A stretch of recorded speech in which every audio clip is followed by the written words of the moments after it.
Bom dia a todos, que a paz divina do Mestre Jesus esteja nos nossos corações. Hoje nós temos a presença aqui do amigo já de longa data, Roberto Fonseca, que reside em Resende, mas ele trabalha no Centro Espírita Francisco de Assis, em Itatiaia. E já acho que é o segundo ano seguido, né? Que ele atendeu o nosso pedido de estar aqui no mês de aniversário da casa, já que dia 18 agora é da que fará 72 anos de fundação, ok? Mas antes da gente passar a palavra para o Roberto, nós vamos ler uma parte do livro Caminho, Verdade e Vida, a psicografia de Francisco Cândido Xavier pelo Espírito Emmanuel, e depois a prece inicial. Capítulo 61, Ministérios. Cada um administra aos outros o dom como recebeu, como bons despenseiros da multiforme graças de Deus. Isso está no livro de Pedro, primeiro livro de Pedro, capítulo 4, versículo 10. E aí Emmanuel faz uma dissertação para nós dizendo assim: toda criatura recebe do Supremo Senhor o dom de servir como um ministério essencialmente divino. Se o homem levanta tantos problemas de solução difícil em suas lutas sociais, é que não se capacitou ainda de tão elevado ensinamento. O quadro da evolução terrestre apresenta divisão entre os que denominais magnatas e proletários, porquanto, de modo geral, não se entendeu até agora no mundo a dignidade do trabalho honesto, o mais humilde que seja. É imprescindível haja sempre profissionais de limpeza pública, desbravadores de terras insalubres, chefes de fábrica, trabalhadores da imprensa. Os homens não compreenderam ainda que a oportunidade de cooperar nos trabalhos da terra transforma-os em despenseiros na graça de Deus. Chegará, contudo, a época em que todos se sentirão ricos. A noção de capitalista e operário estará renovada. Entender-se-ão ambos como eficientes servidores do Altíssimo. O jardineiro sentirá que o seu ministério é irmão da tarefa confiada ao gerente da usina. Cada qual ministrará os bens recebidos do Pai na sua própria esfera de ação, sem a ideia egoística de ganhar para enriquecer na terra, mas de servir como proveito para enriquecer a Deus. Então, mais uma advertência de Emmanuel a todos nós, né? Sobre os ministérios que todos nós estamos imbuídos aqui na Terra, de não darmos mais tanto valor às coisas do mundo material, mas nos lembrarmos de como espírito imortal que somos, buscar também os tesouros da alma, para que a gente possa crescer dentro dessa proposta crística de um dia nós chegarmos até a perfeição pertinente à criatura humana alcançar. Eu quero lembrar vocês, antes da gente fazer a prece, de assinarem um livro de presença na entrada, porque esse mês de fevereiro, em todas as nossas palestras públicas, nós teremos sorteio desse livro, do Rony Ricardo, que inclusive já escreveu o livro junto com o Roberto. Nós dois são escritores e tem o livro deles em casa, Cartas aos Irmãos da Terra, né? O Roberto, na segunda parte, é toda uma psicografia de espíritos descrevendo como foi o desencarne deles e a situação deles do lado de lá. Ele já esteve aqui, inclusive, vendendo esse livro da outra vez que ele veio aqui ano passado, né? Ele trouxe alguns livros para as pessoas adquirirem. A primeira parte é o Rony Ricardo falando do suicídio, né? Buscando as fontes, como sempre Ivone e tantos outros autores. Então é um amigo também, além de orador, de palestrante, de gente de casa espírita, escritor também. E que bom que ele está junto com a gente aqui.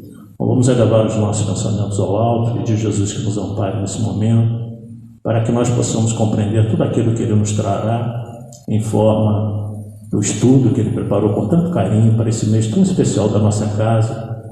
Que Jesus possa abençoá-lo através dessa aventura espiritual, para que Ele possa transmitir a sua mensagem sob a égide do Cristo, da doutrina espírita. Que Nossa Mãe Maria Santíssima nos abençoe agora e sempre. Ave Maria, cheia de graça, o Senhor é convosco. Bendita sois vós entre as mulheres, que bendito é o fruto do vosso ventre, nasceu Jesus. Santa Maria, Mãe de Jesus, rogai a Deus por nós pecadores, agora e na hora do nosso desenlace. Com essa prece, então, nós pedimos permissão ao alto para dar por abertos os nossos trabalhos da manhã de domingo. Que assim seja, graças a Deus. Com a palavra, então, Roberto. Teste.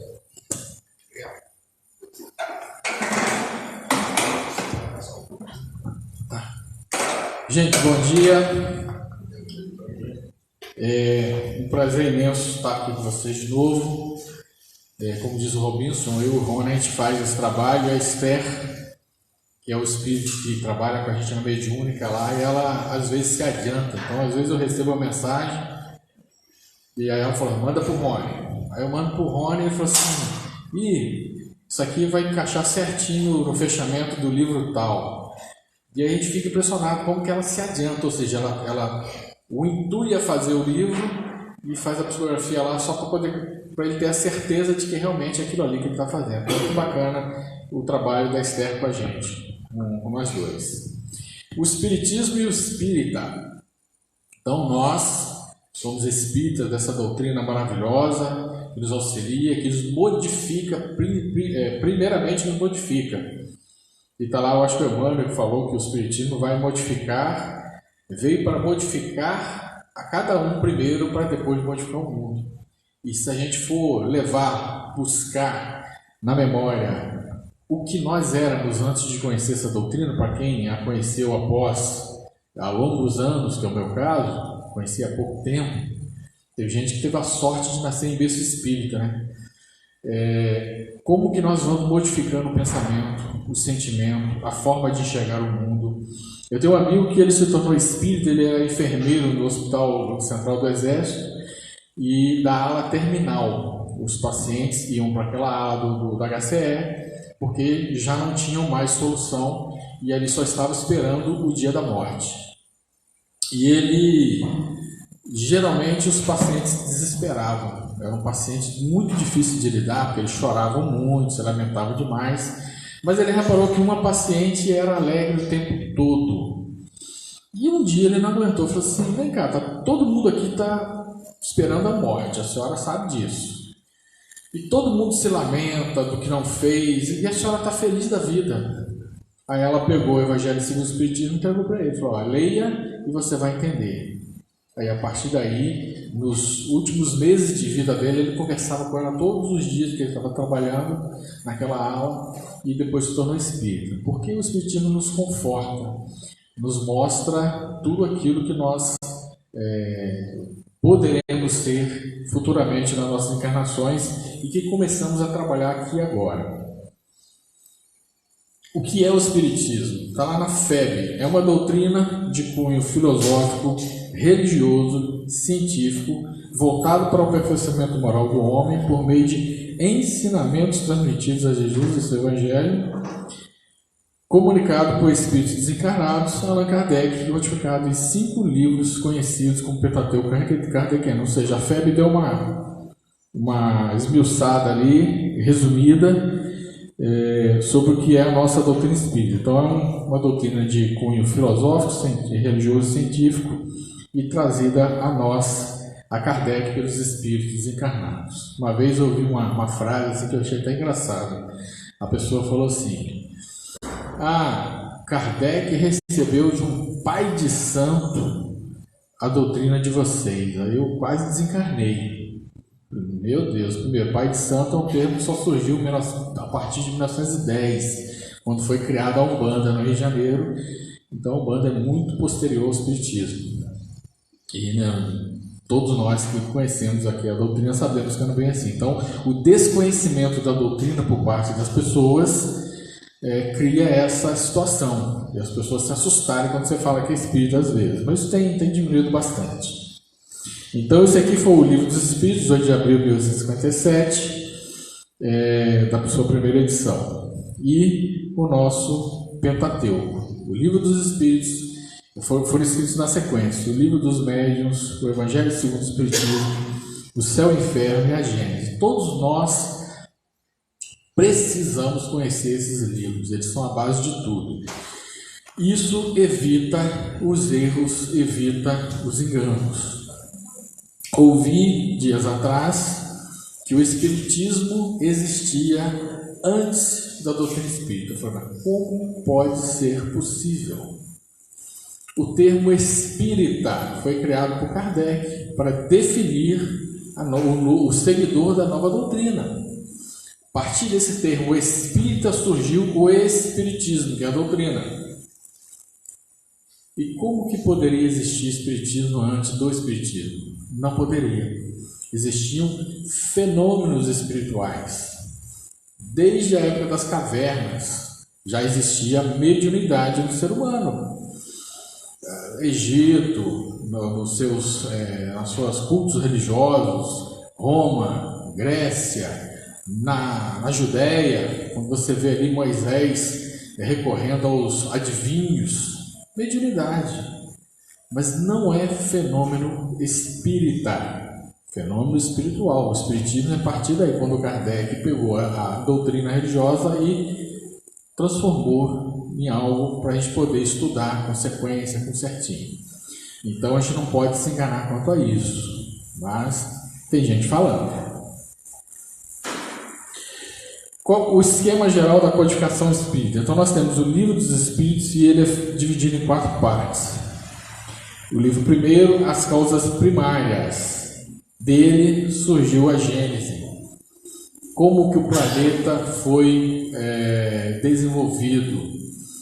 Como que surgiram as eras da criação divina. Não são 7 dias, são milhões e milhões, bilhões de anos em que o planeta foi sendo trabalhado. E até hoje ele está sendo trabalhado. Dias atrás, cientistas descobriram que o núcleo do planeta está desacelerando e poderá até parar, e ninguém sabe o que vai acontecer. Nós sabemos que os mundos evoluem também junto com seus habitantes, então alguma coisa vai acontecer daqui a alguns anos, não é amanhã nem depois, porque se você desacelerar uma bola que está girando há 4 bilhões e meio de anos, como é que você faz? Você não consegue parar. Ela vai lentamente desacelerando e alguma coisa vai acontecer, a gente não sabe o que é ainda. Do livro segundo, o mundo espiritual, surgiu o livro dos médiuns, que é a mediunidade, os sistemas, como que nós lidamos com essa mediunidade, como fazer, como trabalhar de forma correta, está tudo lá no livro dos médiuns. Quem frequenta a mediúnica precisa estudar. Livro terceiro, as leis morais, o Evangelho segundo o Espiritismo, todo baseado no Evangelho de Jesus, com as visões espirituais da coisa. E o livro quarto, Esperança e Consolações, o Céu e o Inferno, um livro talvez menos lido por nós, mas vale um estudo aprofundado. A partir de agora, de março, a gente retorna ao nosso estudo mediúnico lá no Chico Itatiaia. Nós vamos começar a estudar o livro Céu e Inferno. Terminamos o livro dos médios, agora começamos o Céu e Inferno. Então é interessante todo mundo conhecer o livro Céu e Inferno. Os 3 aspectos da doutrina espírita. Ela é uma filosofia, porque ela indaga de onde eu vim e para onde eu vou. Vocês já se perguntaram de onde nós viemos? As nossas encarnações passadas? O que a gente fez? Quais são os nossos compromissos com os atuais parentes e amigos? São muitos. Para vocês terem uma ideia, lá em Itatiaia, no Chico, nós temos em torno de 20, 25 trabalhadores. Numa reunião que fizemos de diretoria, perguntamos quem nasceu em Itatiaia. 2 pessoas. Uns 18, 17, 18 nasceram fora de Itatiaia. Tem gente do Rio Grande do Norte, São Paulo, Minas Gerais, da cidade do Rio de Janeiro, de tudo quanto é lugar, menos de Itatiaia. Ou seja, essa turma já se conhecia no plano espiritual, que é muita coincidência para ser o acaso. E se espalhou pelo Brasil afora, e num determinado momento todo mundo convergiu para Itatiaia para poder trabalhar no centro espírita. São os nossos compromissos que a gente falava. Um dia a gente vai se reencontrar com esse grupo de amigos e vamos trabalhar de novo. E para onde nós vamos? Como será a nossa próxima encarnação? Sem dúvida alguma, muito melhor do que a atual, porque já conseguimos frear diversos instintos com o nosso estudo da doutrina. É uma ciência porque ela explica lá na Gênesis, não há milagres. A morte não existe, o corpo perece, mas o espírito segue adiante. Está tudo ali. E é uma religião porque ela consola. Às vezes as pessoas, doutrina espírita não é religião. Já que uma vez a pessoa queria discutir a fundo, eu falei assim, para mim tanto faz quanto tanto fez, mas eu acho que é. Não tem ritual. Tem. Toda reunião que tem aqui, palestra pública, não existe a leitura da prece, A leitura da página prece é um ritual. Não é um ritual igual o católico. Você sai espalhando, não sei se é incenso, o que tem ali, ou você acende vela, você faz o sinal, mas é um ritual. A água fluidificada, todo mundo termina a palestra, vai direto na água fluidificada. Não é um ritual? É um ritual. Mas não tão apegado, se não existir não tem problema. Às vezes a gente vai fazer palestra, ou às vezes o dirigente esquece da prece. Alguém desencarna pela falta da prece inicial? Não.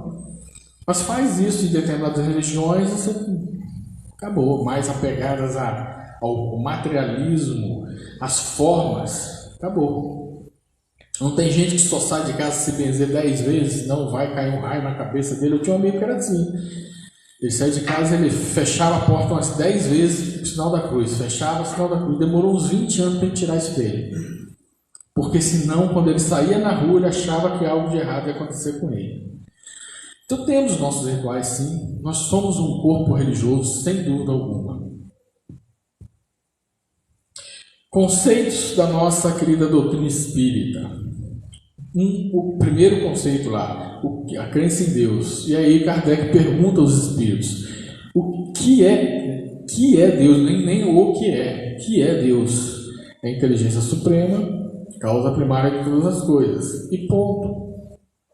Quando Kardec tentou aprofundar um pouquinho mais na inquirição, ele fala assim: para que você não vai entender. O grau de inteligência da sua geração não permite isso, e da nossa também não. Quanto mais a NASA ou os outros institutos de pesquisa espacial avançam no conhecimento do espaço, mais a gente se assusta. Uns 2 anos atrás descobriram um complexo de galáxias. Ele tem de extensão de uma ponta na outra 5 bilhões de anos-luz. Imagina a gente andar por 5 bilhões de anos na velocidade da luz para ir de uma ponta a outra. Olha o tamanho desse negócio, gente. Ano passado descobriram algo, a NASA não consegue explicar o que é, que está viajando uma hipervelocidade pelo espaço, uma bola de plasma, mas é um troço gigantesco. Nós temos estrelas que, se colocadas ao lado do nosso Sol, ele fica quase do tamanho de uma bola de futebol. Então essa estrela é gigantesca. Tem planetas já descobertos no Sistema Solar. Você leva 1000 anos. Se você sair de avião com um Boeing e for dar uma volta nele, você levaria 1000 anos terrestres. Olha o tamanho disso. Quantas pessoas, espíritos, cabem nesse planeta? Uma quantidade inacreditável de situações. E alguém criou isso, e comanda, e coordena e comanda isso tudo de alguma forma que a gente não consegue entender. Como que consegue Deus, com o seu hálito, vamos dizer assim, a sua emanação, coordenar e comandar todo esse universo, auxiliados por nós espíritos, sem dúvida alguma. Vamos ver lá no livro Alcione, que o espírito que estava lá participava de um grupo que equilibrava a rotação do sistema solar. Então nós, quanto mais evoluídos formos, missões cada mais grandiosas vamos receber, de auxílio na condução do universo. Então é esse ser que nos criou de alguma forma e que não nos destrói, porque quando ele desencarna, permanecemos aí vivos. E um dia nós conheceremos de alguma forma. Vai demorar bastante. Tem que evoluir bastante para chegar mais próximo dele. Mas chegaremos. Sobrevivência do espírito à morte do corpo. O que sucede à alma no instante da morte? Volta a ser espírito, isto é, volve ao mundo dos espíritos, de onde se apartaram momentaneamente. Então, eu tenho um amigo que ele fala desabitar. Chega o desabite da prefeitura lá de cima, olha assim, um Robinson já passou da hora, esquecemos dele. Chega o aviso, Robinson, vai. E ele desaloja esse corpo, o corpo perece, retorna à terra, e o espírito permanece vivo, consciente do que ele é. Não vira santo, mas vai ter mais capacidade de trabalhar, porque vai se reunir com seus iguais lá no plano espiritual, pessoas boas, harmoniosas, e não terá tanta influência da carne e do mundo material quanto nós temos aqui. Então a gente desencarna e vai para algum lugar. Para onde? Para onde a nossa mente, a nossa harmonia mental nos levar. Se eu desencarnei em momento de raiva, esfaqueando alguém, trocando tiro, ou brigando com alguém, discutindo em altos berros, eu vou ter dificuldade na hora que eu desencarnar, até o reequilíbrio. Vamos lembrar do filme Nosso Lar. André Luiz estava harmônico, foi visitar a família. Quando ele presenciou a esposa já casada com outra pessoa, ele entrou em desarmonia. Para onde ele foi? Voltou para o umbral. Quando ele chegou lá, que ele viu tudo aquilo de novo que ele sofreu durante 8 anos, eu não quero ficar aqui. Aí ele entrou em harmonia, em equilíbrio, retorna para o local dele. Então, se eu estou desequilibrado, se eu vivo desequilibrado, se a minha vida é desequilibrada, se meus pensamentos são desequilibrados, certamente eu vou ter dificuldade. Mas se nós vivemos na normalidade, eu digo normalidade porque nós somos os espíritos ainda inferiores. Então, a gente vai ter dias de... Lá em Resende, não sei se vocês usam esse termo aqui, mas a gente fala, está com a avó atrás do toco. Dia que você está assim, hoje eu quero confusão, às vezes está. Mas isso passa, isso é 10 minutos do dia, depois passa. Então, às vezes, a gente está meio escrevendo, isso é normal, do espírito ainda em evolução. Né? Mas a nossa forma geral de pensar, de agir, se ela é harmoniosa, a gente vai para um local bom, reencontrar nossos amigos, nossos parentes, nosso amigo espiritual e prestar contas. É a hora que ele vai bater no ombro, eu avisei para não entrar ali, você entrou, eu falei para não fazer isso, você fez. Tá aí o resultado. Infelizmente, a gente ainda comete erros.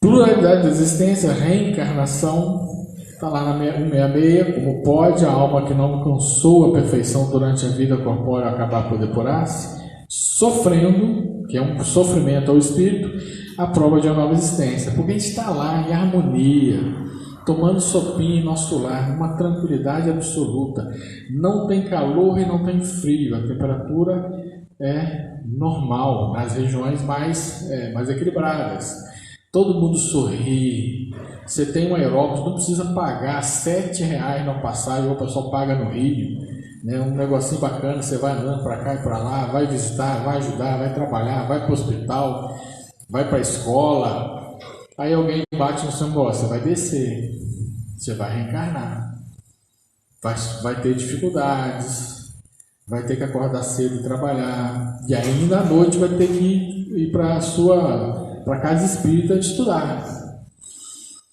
Vai ter um casamento fácil ou difícil, vai ter um parente fácil ou difícil.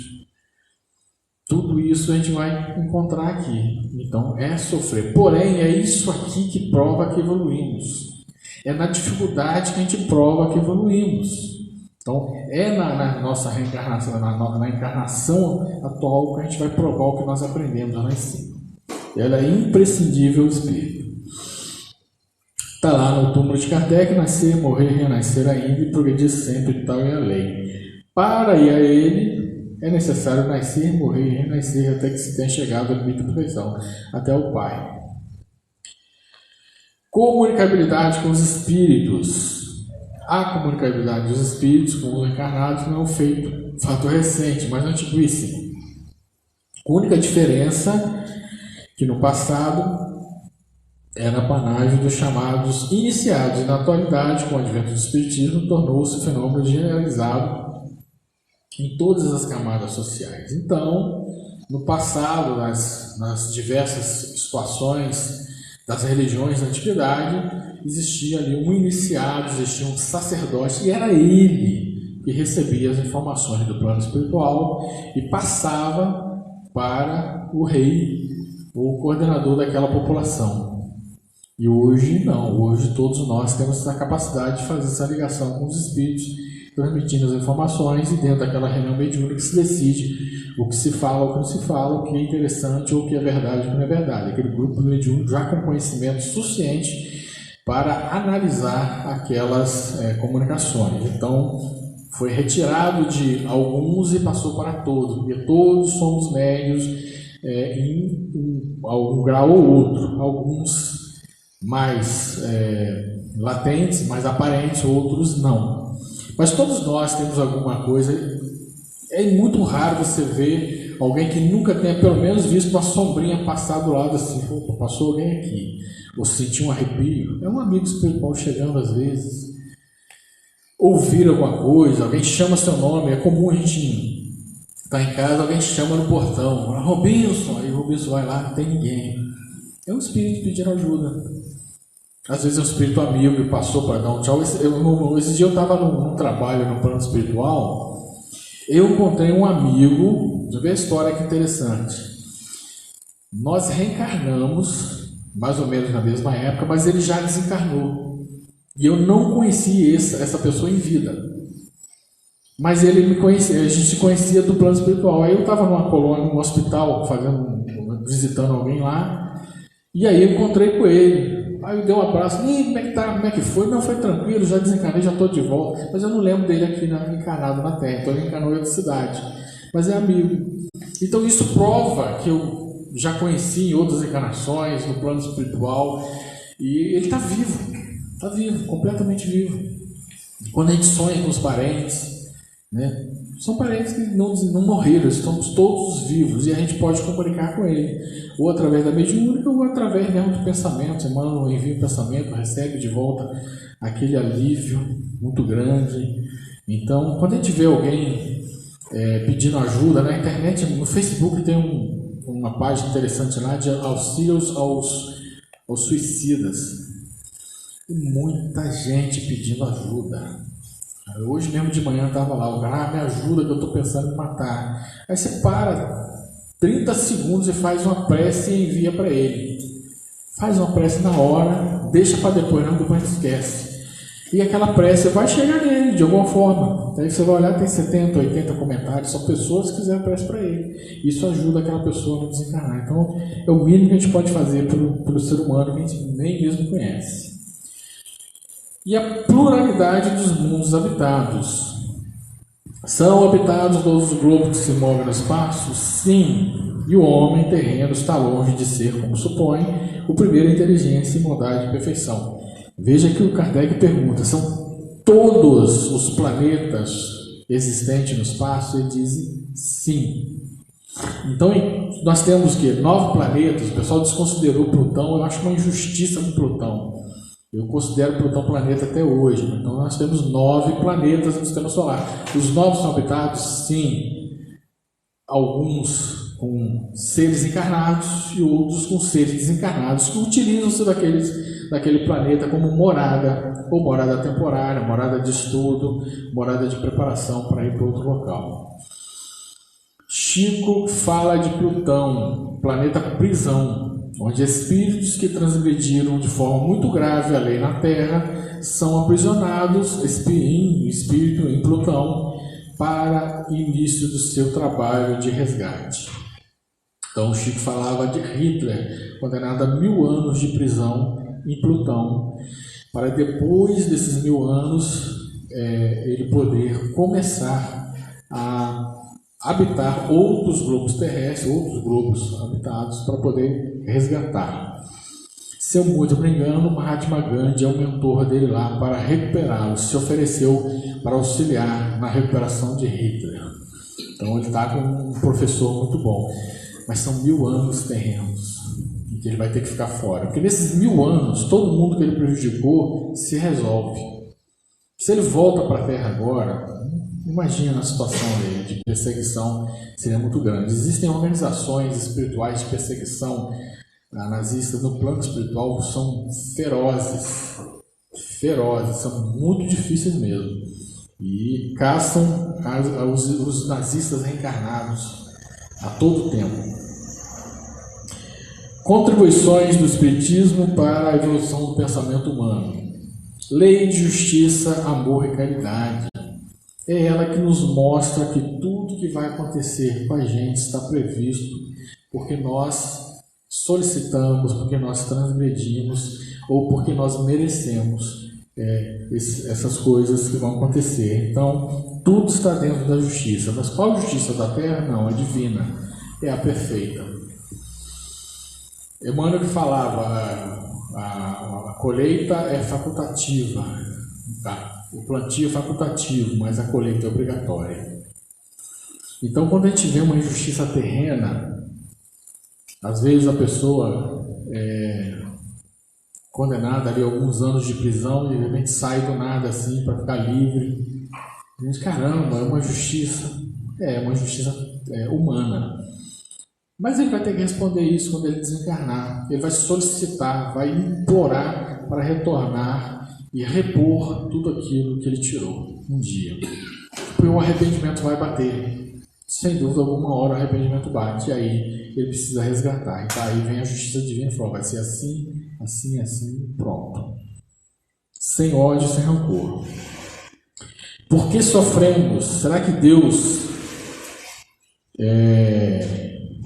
acorda de manhã, como dizem, né, algumas religiões, a raiva divina, alguma coisa assim, Deus vai te prejudicar, Deus vai fazer isso, Deus vai fazer aquilo. Gente, pelo amor de Deus, se Deus é perfeito, se Deus é bom, como que Ele pode prejudicar alguém? Então somos nós que atraímos essas coisas com as nossas atitudes do passado. Por isso, aí que vem as questões de justiça. Lei de amor que rege todo o universo. E está lá no Espírito de Verdade. Espírita, amai-vos, este o primeiro ensinamento. Instruí-vos, este o segundo. Agora, é fácil amar? É fácil aqueles que estão ao nosso lado. E já às vezes dão as rusgas, né? Casamento não é uma maravilha. Na maioria das vezes, o casamento, na maioria absoluta, são casamentos provacionais. Maioria absoluta. A minha esposa, coitada, está na terceira encarnação como casada comigo. Então ela sofre muito, porque não conseguiu se libertar de mim ainda. Porque eu sou a mala sem alça às vezes. Mas, coitada, ela vai receber um prêmio muito grande depois dessa. Então são casamentos provacionais, que você ainda tem as rusgas com as pessoas, aí você tem que levar adiante. Então você, para amar, mas é mais fácil você amar um filho, um neto, alguém que está do seu lado. Imagina você amar quem você não conhece. Imagina você amar quem te prejudicou um dia. Então são espíritos muito mais evoluídos que nós que conseguem fazer isso. Você vê uma Madre Teresa, uma irmã Dulce, o amor que exala daquelas pessoas, o Chico, e que ele conseguia olhar para a pessoa e imediatamente ele estava ali na questão de compreensão. A gente chega no atendimento fraterno ainda fica olhando assim, meio desconfiado da pessoa, e eles não pensam assim, mas são espíritos que já fizeram a trajetória que nós fizemos hoje e que nós vamos chegar um dia. Vamos conseguir amar Vamos, porque a gente não conseguir amar o próximo sem ao menos conhecê-lo, a gente não vai chegar a espírito superior. Isso tudo é encarnação após encarnação trabalhando isso. Vamos abrandar os nossos sentimentos, vamos amenizar as nossas raivas e rancores, e aí a gente vai desenvolvendo esse amor que já está dentro de nós, ele basta ser alimentado, e aí ele vai crescer. Caridade. Fora da caridade não há salvação. Não podemos amar a Deus sem praticar a caridade para com o próximo. Todos os deveres do homem se encontram resumidos neste ensinamento moral. Fora da caridade não há salvação. E a caridade de auxiliar, de fazer preces, de compreender, de uma palavra amiga, não é apenas a caridade material, que às vezes a gente confunde muito a caridade só com a materialidade, só com doar coisas. E às vezes as casas espíritas se transformam em ponto de vamos dizer, apoio social.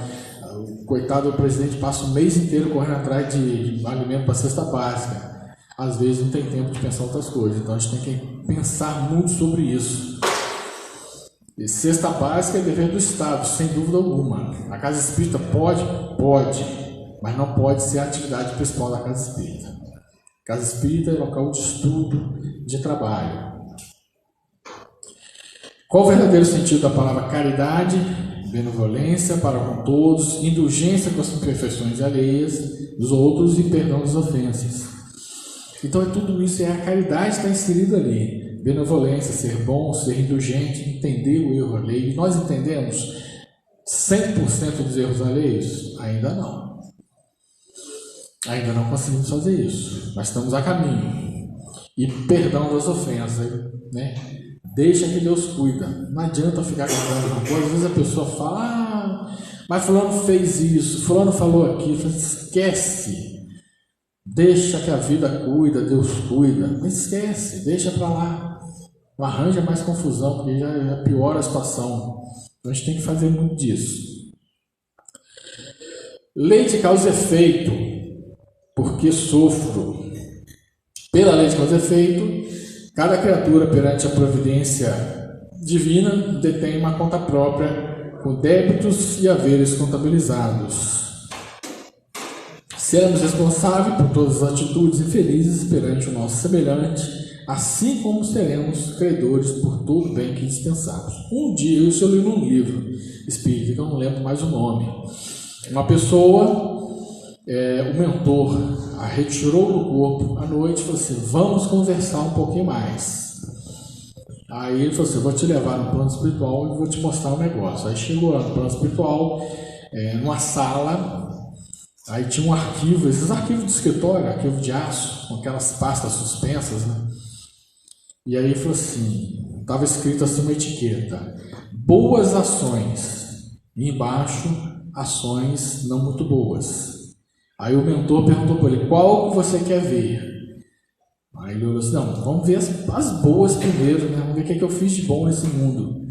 Aí o mentor abriu aquela gaveta, isso era uma gaveta enorme, aí puxou aleatoriamente uma pasta, falou assim, no dia tal, do mês tal, do ano tal, você ajudou uma senhora idosa a atravessar a rua. Aí ele falou, para um pouquinho, vocês anotaram isso? Anotamos tudo, está escrito na sua mente, está guardado na sua mente, a gente coloca aqui. Tudo que você faz está sendo lançado aqui, ó, sua vida está todinha aqui. Aí fechou, vamos para as ruins? Eu disse, não. Se vocês anotaram que eu atravessei, ajudei uma dona a atravessar a rua, imagina o que eu não fiz de errado que vocês não anotaram, não quero nem saber.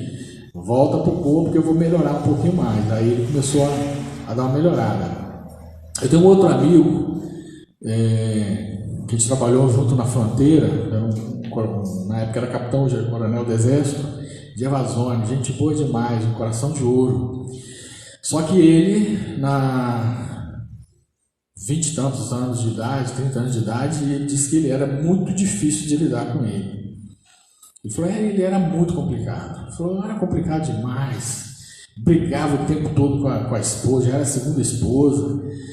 E um dia, o pai dele se manifesta através da esposa, que era médico, dentro da casa dele. Ele tomou um susto. A esposa, de repente, ela pum. Aí ele falou, sou eu, seu pai. Ele falou assim, lá vem bomba, né? Ele falou assim, meu amigo, o seu nome está na lista de exilados da terra. Nós temos uma lista lá de quem vai, na hora que desencarnar, vai direto para o objeto lá que vai levar, a nave que vai levar vocês para outro planeta. O seu nome já está lá. Nós conseguimos uma chancezinha de você reencarnar para tentar não ir para outro planeta. E você está perdendo a chance. Se melhore, senão você vai embora.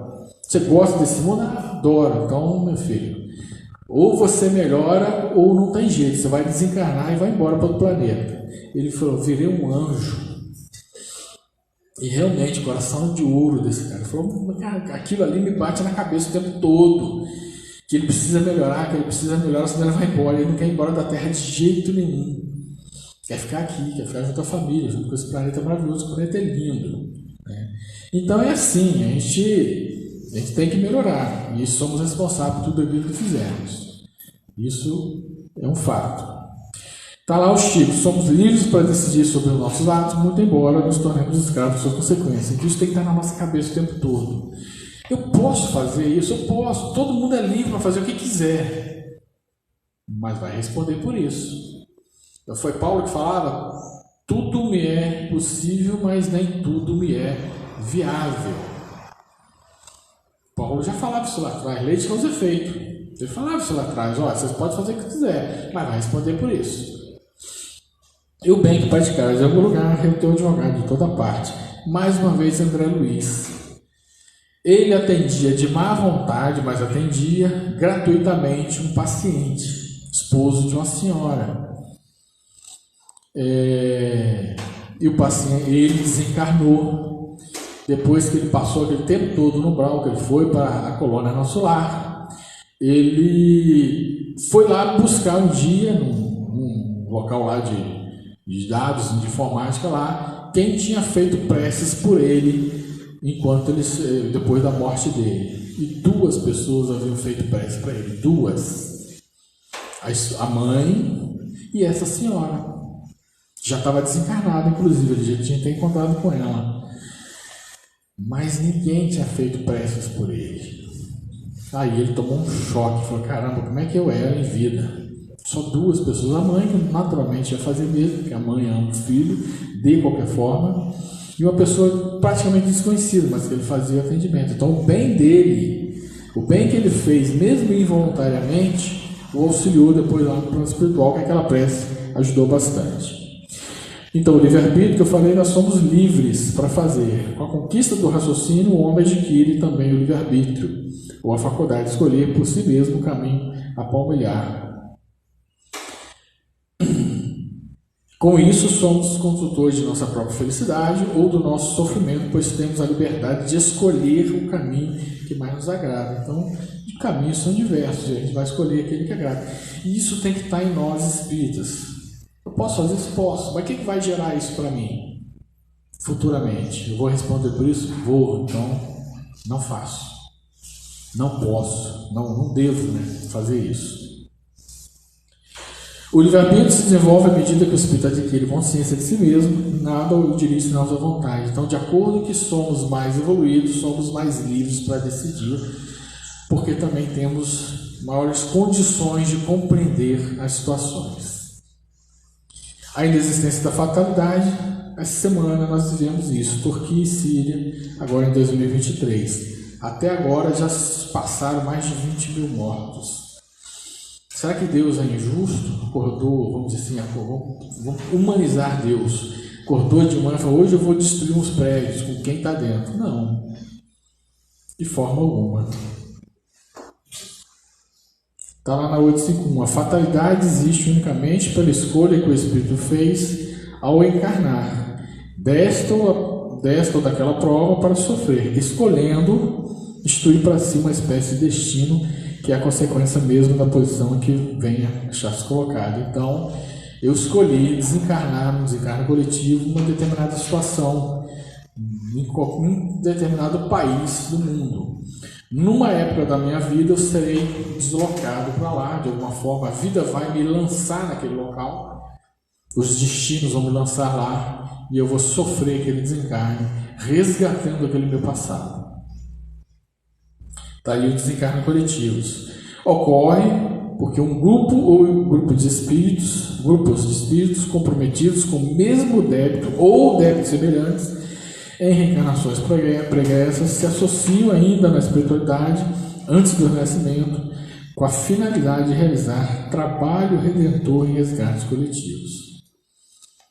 Nós sempre falamos nas palestras, quando eu vou falar de desencarne coletivo, Paraguai, pouco antes dos anos 2000, 300 e poucos mortos no supermercado que pegou fogo. Eram os mercenários que Nero contratou para atacar fogo em Roma. Os mercenários.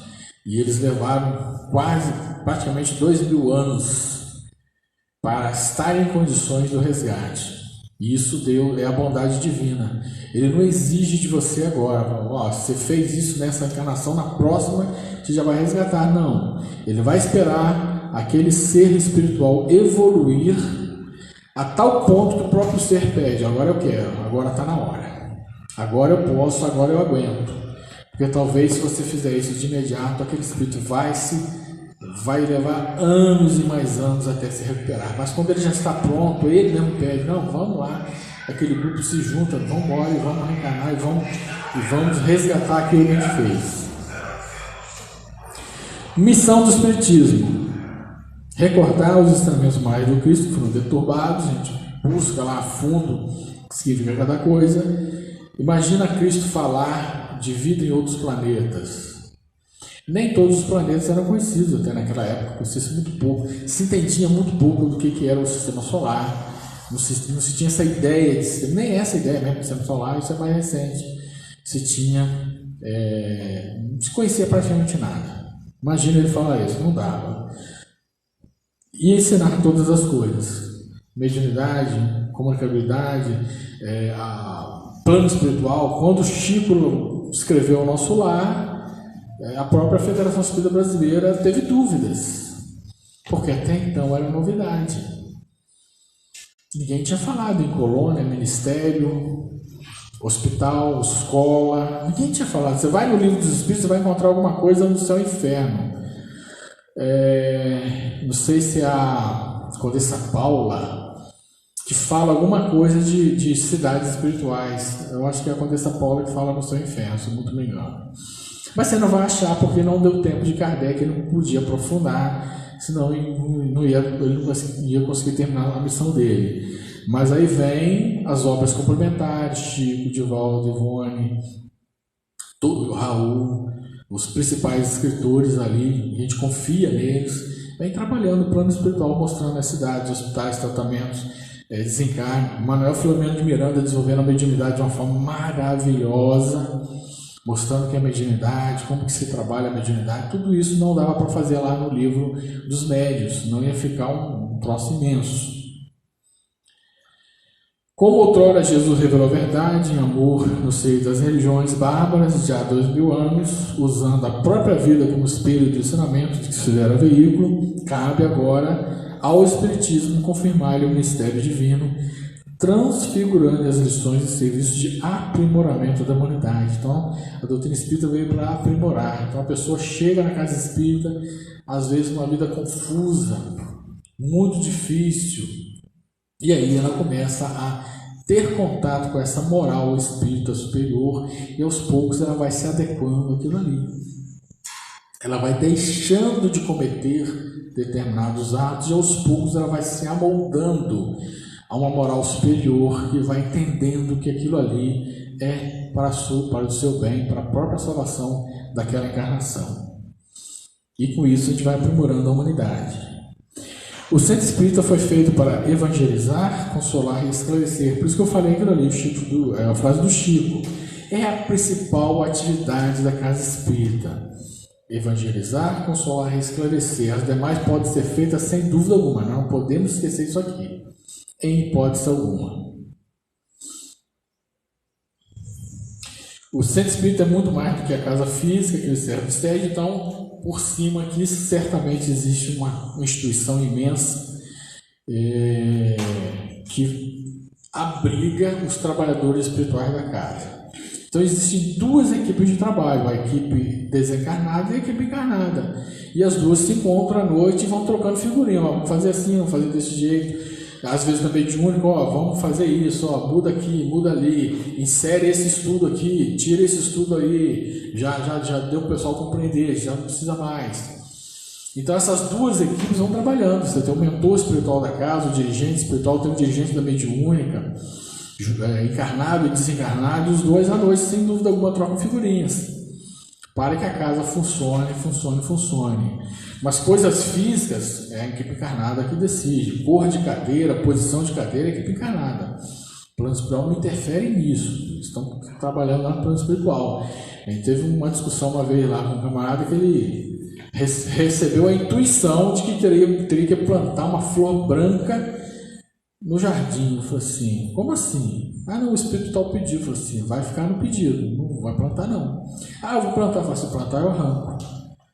O espírito não manda no plano, no plano físico dessa forma.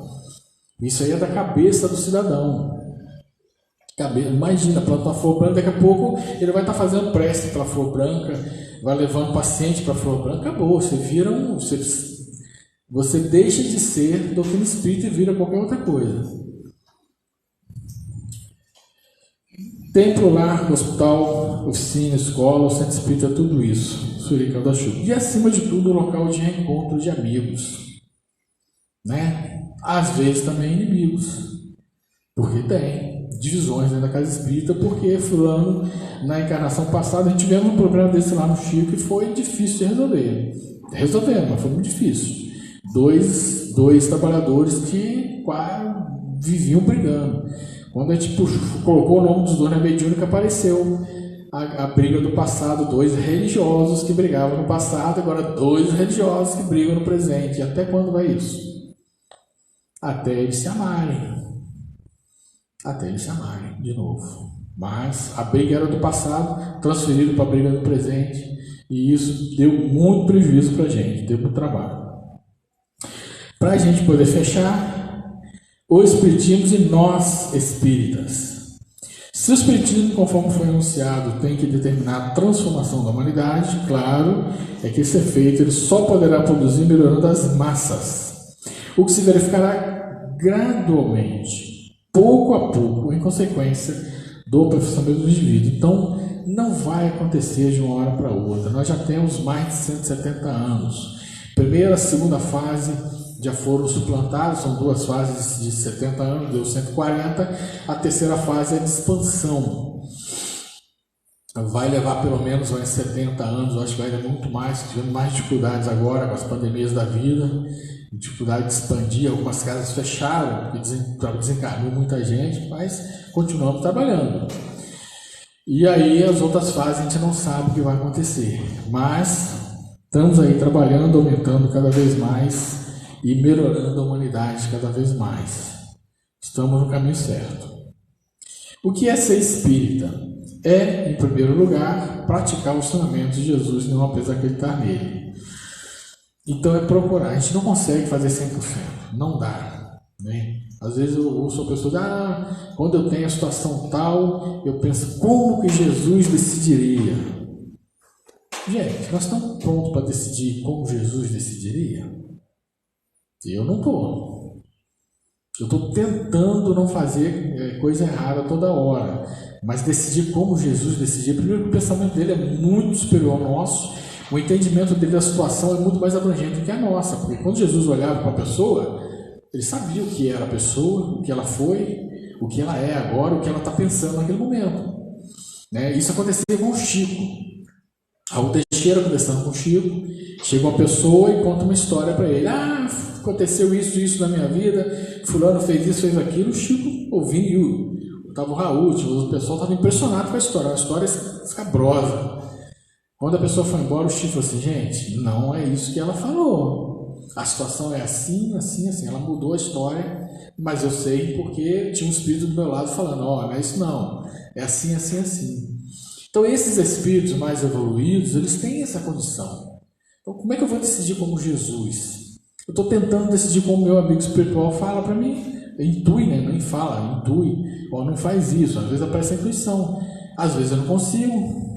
Às vezes a língua não segura a língua. Imagina como Jesus. Mas é saber do ensinamento de Jesus, do seu evangelho, e tentar cada vez mais ficar próximo dessa moral cristã de Jesus. Cada vez mais tentar alcançar o seu pensamento, os seus ensinamentos. E vai encarnação após encarnação. Ser espírita é procurar ser melhor a cada dia, é fazer o bem sem olhar a quem, isso é importantíssimo, é dar sem esperar, receber em troca e é entender os outros, se colocar em seu lugar. Então fazer o que tem que ser feito sem olhar para trás e sem anunciar. Eu fiz isso, eu fiz aquilo. Não precisa anunciar. A gente não precisa anunciar para ele nada. Deus está vendo. Ser espírita é aceitar nossas imperfeições, limitações, aceitar que ainda temos muito que aprender. Então eu sou limitado, por isso que eu não posso me meter em confusão.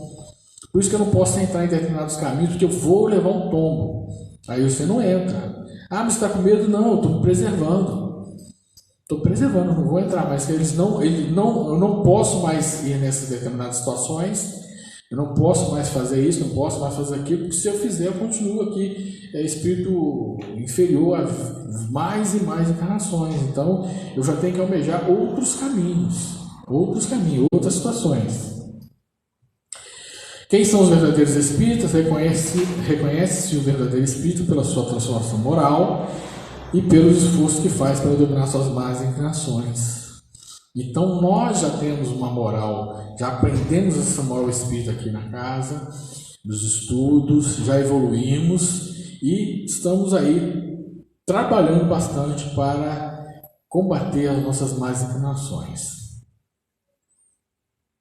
Missão dos espíritas: e despregar o novo dogma da reencarnação e da elevação dos espíritos, conforme tenham cumprido, bem ou mal, suas missões e suportado suas provas terrestres. Então, e pregar o dogma da reencarnação em todos os momentos. Abriu uma brecha, você fala da reencarnação.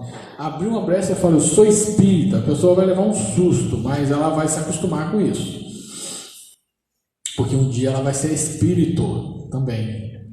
Ela vai desencarnar, todo mundo vai desencarnar, não tem jeito. Então, um padre lá em Pedro Leopoldo perseguia muito o Chico reclamava com o Emmanuel. Ah, mas Emmanuel, ele não acredita em vida após a morte. Ele falava, não esquenta não, Chico, a hora que ele morrer, ele vai acreditar. A morte é para todo mundo. A vida no plano espiritual é para todo mundo. Não existe quem não vai desencarnar que não vai para o plano espiritual de alguma forma. Então isso é uma realidade de todos. Pregareis o desinteresse aos avaros, a abstinência aos dissolutos, a mansidão aos tiranos domésticos, como aos déspotas. E é isso que a gente faz nas explanações, no atendimento fraterno, através dos livros, através das conversas fraternas, no churrasco, no almoço, no encontro de família. A gente vai trabalhando isso. E depois de levar a palavra divina, os grandes que a desprezarão, os eruditos que exigirão prova, e aos pequenos e simples que a aceitarão. Então vamos trabalhando sempre. Não podemos deixar de falar que somos espíritas e falar da nossa moral. Ide, estes pequenos esperam com hinos de gratidão e louvores a Deus, a santa consolação que lhes levareis, e baixarão a fronte, rendendo-lhe graças por as aflições que a terra lhes destina.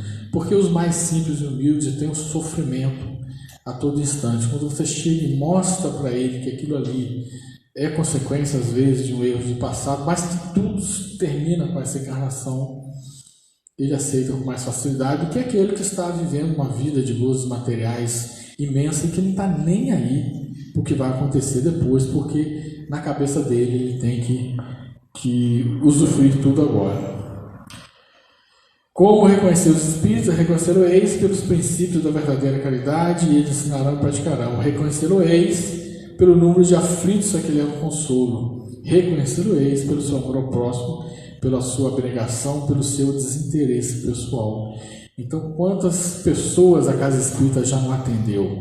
Quando o Bezerra de Menezes, Dr. Bezerra de Menezes desencarnou, em torno de 5.000 espíritos o procuraram no plano espiritual para agradecer, queriam vê-lo.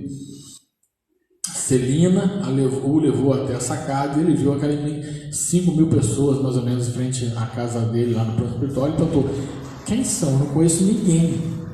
Falou, são todos aqueles que você atendeu na Casa Espírita, que você atendeu na reunião mediúnica. Ivone Damael Pereira não fazia prece para quem ela não conhecia só pelo obituário do jornal? Pegava o jornal todo dia, olhava o obituário dos suicidas e fazia preces para ele. Não tenho dúvidas nenhuma que daqueles que conseguiram ser recuperados pelo plano espiritual, pela equipe que trabalhava com ela, depois, quando ela desencarnou, foi lá agradecer a ela. Porque geralmente suicidas são esquecidos. Porque em algumas religiões ainda se fala que suicídio suicidas antigamente nem enterrados no cemitério eram. No cemitério de todos. Existia um cemitério separado para os suicidas. Não podia enterrar um suicida no cemitério com as outras pessoas. Imagina a situação do espírito ainda pegado à carne, separado da sua família, porque ele ainda está pegado ali ao corpo de carne. E de repente alguém começa a fazer prece e ele não conhece a pessoa. Então somos nós espíritas. Vós sois o sal da terra, nos alerta Jesus. E o Espiritismo, revivendo o seu Evangelho, confere ao Espírito a tarefa de o exemplificar no lar, no trabalho, na escola, na sociedade. Em momento algum pode o Espírito se acomodar com as solicitações mundanas, mas deve estar sempre alerta quanto aos riscos das quedas morais a que todos estamos sujeitos. todos estamos sujeitos a quedas.